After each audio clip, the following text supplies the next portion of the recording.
If you open up your Canva and you have no idea what fonts to pick when you try to design something, then this video is for you. I'm going to share with you 10 best Canva pairings or font combinations that work really well, especially on Pinterest. But whether you need this for a graphic design, like maybe a blog logo or something like that, or maybe you need it for your Pinterest pins, then this is for you. And these are tricks that I've learned throughout the years, and they have actually helped me build my Pinterest account to over 1 million monthly viewers. If you're new around here, I'm Madeline, and I create content to help you start a blog and grow a blog. So let's go ahead and get started with the tutorial. Okay, I've got canva.com open. If you have not used this before, it's a free tool that you can use, really handy if you have a blog or Instagram or any social media, to be honest. And before I show you the 10 font pairings or combinations, I just wanted to mention that I have a few more over on my blog. So if you want more ideas, then I will link those down below. But let's go ahead and get started. So I just wrote kind of a sample title, so how to write a blog post, for example. This might be something that I would write on a Pinterest pin, for example.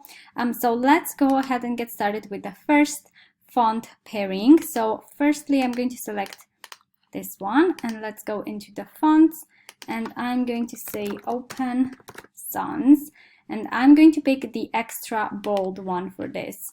Okay, let's make it a bit smaller because that was way too huge. And then for the second part of the title, I'm going to select Open Sans, just a simple one, and make this one smaller as well. And this is one combination that works really well. So if you have a bold, like very bold font, and then a thin one, that's a really good combination that works very well on Pinterest. So this is my first one.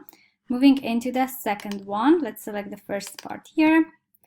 And I'm going to say, and I'm going to pick this one, the condensed version. So it's kind of like more narrow, the spacing. And I'm going to go into bold. So make this font bold as well. Let's select the second one. And this is going to be a handwritten type of font. So this is the second combination. Now, obviously I would make this slightly bigger. Another tip that I have for you, if you have a really nice bold font and then a handwritten one, again, a really good combination for Pinterest. And this is something that I use a lot on my Pinterest. It's really eye-catching. It's and just make sure the handwritten font is really easy to read, because some of them are just so difficult to read. But this one, I feel like it's a really great one. Okay, and the third combination, so I'm going to use this font, Lavello, for the first part of the title. And then for the second one, this one, Themisian. Again, a really nice handwritten one, but it's still not too hard to read.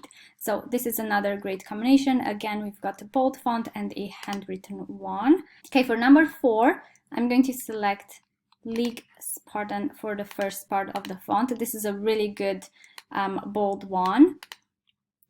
And then for the second one, this is one of my favorites, the Brittany font. So cute. I use this a lot. I actually use this for my blog logo as well, for my header, in case you were wondering. This is a new one that I've introduced, I think just this year or recently, because I have not seen it before, but I love it. I'm already using it so much. So again, another combination that I like to use. Let's move to the 5th combination. So I'm going to go with Lato. This is also one that I like to use a lot. And this is the bold version. So I just made it bold to make it stand out a bit more.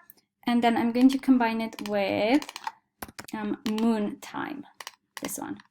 Again, a really cute handwritten one. So this is another combination that I like to use a lot. I like the Lato font even like this. So without the bold, either version I use a lot in my Pinterest pins. Okay, number 6, I'm going to go with Monstera Extra Bold.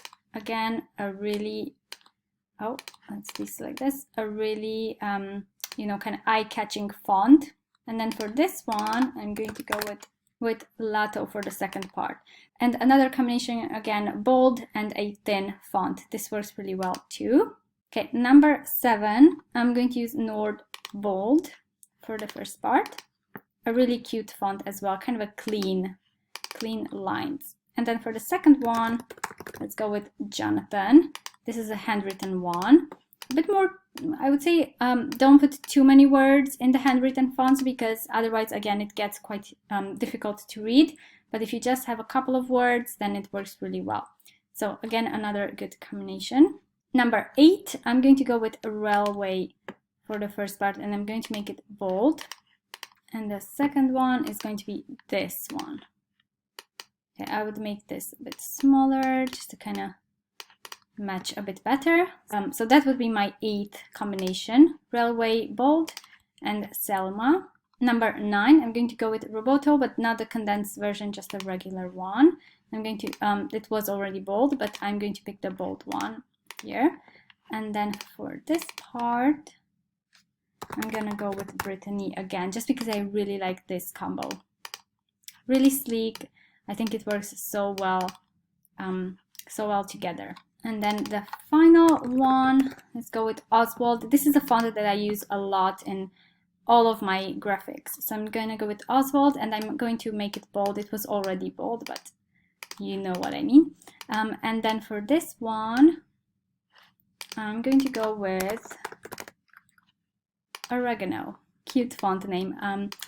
Yep, so there you go. It's kind of handwritten, but not too slanted. And there you have it, 10 font pairings. I hope you guys found this useful. Give this a thumbs up if you did, and I will see you in my next video. Bye guys!